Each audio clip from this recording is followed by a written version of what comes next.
जे गेल्या कित्येक दशकांपासून घटनादत्त अधिकाराच्या अंमलबजावणीचं चाललं, धनगर जमातीचा समावेश एसटी जमातींच्या यादीमध्ये 36 नंबरला ऑलरेडी आहे। बाबासाहेबांनी जे अमृतरूपी आरक्षण धनगरांना दिलंय, पण इथल्या व्यवस्थेनं ते कैद करून ठेवलं। या आरक्षणाला, आरक्षण रूपी अमृताला मुक्त करण्याचा लढा जालन्याच्या आंदोलनाच्या आणि क्रांतीच्या भूमीतून याच अहिल्यादेवी होळकर यांच्या नियोजित स्मारकाच्या जागेवरून 17 सप्टेंबरला आम्ही सुरू केला होता। या लढ्याचा अंतिम पडाव मुंबईच्या आझाद मैदानात उद्या जाऊन या आरक्षण रूपी अमृताची मुक्तता करायची आहे। उद्या आटकेपार झेंडे फडकवणारे होळकरशाहीचे संस्थापक श्रीमंत सुभेदार मल्हारराव होळकर यांची जयंती आहे। ही जयंती आतापर्यंतची या देशातील सर्वात मोठी ऐतिहासिक जयंती आझाद मैदानामध्ये साजरी करायची आणि धनगरांच्या घटनादत्त एसटी आरक्षण अंमलबजावणीचा लढा अधिक मजबूत करायचा म्हणून आज जालन्याच्या या क्रांतीच्या भूमीतून आम्ही निघालोय। आमची सरकारला विनंती आपल्या माध्यमातून, स्वर्गीय अटल बिहारी वाजपेयी साहेबांनी पंढरपूरच्या पांडुरंगाच्या चरणी लाखो बांधवांना सांगितलं होतं की आम्ही सत्तेत आलो तर आपला प्रश्न सोडवतो। सध्या ते देशाचे पंतप्रधान सन्माननीय नरेंद्र मोदी साहेब यांनी सुद्धा सोलापूरला लाखो धनगर बांधवांना सांगितलं होतं आम्ही आलो की सत्तेत तुमचं आरक्षण सोडवतो। या राज्याचे मुख्यमंत्री देवाभाऊ देवेंद्र फडणवीस यांनी सुद्धा बारामतीच्या भूमीमध्ये लाखो लोकांसमोर सांगितलं होतं पहिल्या कॅबिनेटमध्ये आरक्षण देऊ। आज ती वेळ आलेली आहे। सरकारला आमची सांगणं आहे, काल सुद्धा परवा आमची मुख्यमंत्री महोदयांसोबत सविस्तर बैठक झाली, सविस्तर चर्चा झाली। तिथं सुद्धा आम्ही सांगितलं की फडणवीस साहेब, आता आपल्याला हे आरक्षणाची अंमलबजावणी करून आमचा घटनादत्त अधिकार आम्हाला बहाल केल्याशिवाय, तुमचा शब्द पाळल्याशिवाय दुसरा पर्याय नाही। परवा सुद्धा मीटिंग मध्ये मुख्यमंत्री महोदयांनी ज्या काही गोष्टी सगळ्या सविस्तर चर्चा झाली, त्यांनी सांगितलं की पुन्हा आम्हाला वेळ थोडासा लागेल। आम्ही त्यांना नम्रपणे सांगितलं की 12 वर्षापासून आपल्याला आम्ही वेळ दिलेला आहे। मागच्या वर्षी याच सप्टेंबर महिन्यामध्ये 16 दिवस आम्ही पंढरपूरला उपोषण केलं होतं। त्यानंतर मागच्या 6 महिन्यापूर्वी सप्टेंबरमध्ये 16 दिवस उपोषण केलं। मागच्या 1.5 वर्षात काय झालं, मागच्या 6 वर्षात काय झालं, म्हणून आता वेळ साहेब नाही, आमचं ठरलेलं आंदोलन आहे, आम्ही करणार।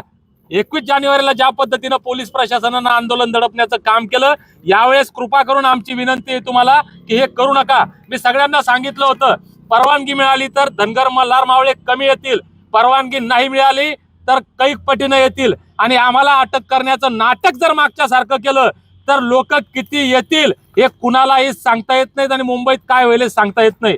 पोलीस प्रशासनानं आम्हाला सहकार्य केलेलं आहे। मी सर्व पोलीस प्रशासनाचे आभार या ठिकाणी मानतो की त्यांनी आमच्या घटनादत्त अधिकारानुसार भारताच्या प्रत्येक नागरिकाला जो आंदोलन करण्याचा अधिकार आहे, आम्हाला ही आंदोलन करण्याची परवानगी दिली।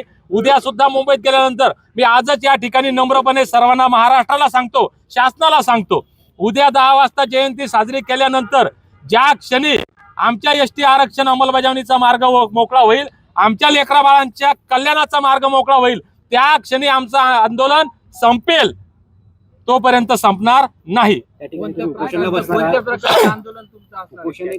आमरण उपोषण कोण करणार आहे, किती जण सहभागी असणार आहे? उपोषण करता एकच आहे, ते मी दीपक बोराडे, आणि या आंदोलनामध्ये या राज्याच्या प्रत्येक जिल्ह्यातील, प्रत्येक तालुक्यातील बांधव सहभागी होणार आहे। विशेष म्हणजे जसं हे आंदोलन जितके दिवस चालल, आजच आमच्या एका उत्तर प्रदेशच्या भावाचा व्हिडिओ आला, तो ट्रेन मध्ये बसल्याचा, असं राज्यातल्या काश्मीर पासून कन्याकुमारी पर्यंत ज्याला पाल बघेल, रबारी, रायका, कुर्बा, देवासी, गडरी, गाडरिया वेगवेगळ्या नावांनी धनगर समाज जो ओळखला जातो, काश्मीर पासून कन्याकुमारी पर्यंत सगळे धनगर मुंबईच्या दिशेने उद्यापासून निघणार आहे। त्याच्यामुळं हे आंदोलन कसं होईल, किती होईल, काय होईल हे कुणीच सांगू शकत नाही, कुणी कल्पना करू शकत नाही। म्हणून सरकारला माझी हात जोडून विनंती आहे, आम्ही शांतता प्रिय लोक आहोत, संविधानाला मानतो, कायद्याला मानतो, पोलिसांचा सन्मान करतो, म्हणून उद्या संध्याकाळपर्यंत हा प्रश्न आपण सोडवावा। उपोषणाला कधी सुरुवात? आमरण उपोषणाला उद्या सकाळी 10 वाजेपासून सुरुवात होणार आहे। किती लोक या आंदोलना ठिकाणी येणार आहेत आणि तशी व्यवस्था तुम्ही त्या सगळ्यांची केली का? मुंबईमध्ये येणाऱ्यांची व्यवस्था सगळे आपापल्या परीने येणारे आम्ही सांगितलंय। रस्त्यामध्ये आमच्या भावांनी काही खाण्यापिण्याचे, पाण्याच्या व्यवस्था केलेल्या आहेत आणि आमच्याकडनं सुद्धा शक्य तितकी व्यवस्था करण्याचा आम्ही प्रयत्न केलेला आहे।